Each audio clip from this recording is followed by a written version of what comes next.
কোরআনকে কোরআন আমল করতো, তারা কোরআনে যেগুলো হুকুম আছে সেগুলি মানত।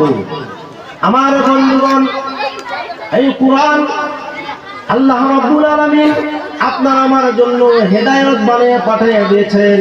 ও দুনিয়ার মানুষ, তোমাকে আমি দুনিয়াতে পাঠাইয়া দিলাম।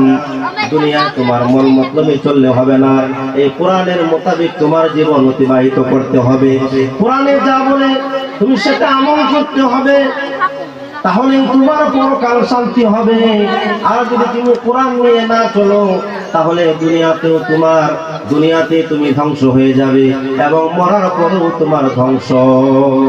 আমার বন্ধুগণ, আমার ভাইয়েরা, সেই জন্য আল্লাহ রাব্বুল আলামিন আমাদেরকে কত সুন্দর একটি কিতাব দিলেন, যে কিতাবের নাম হলো আল কোরআন। যে কিতাবের নাম কি? আল কোরআন।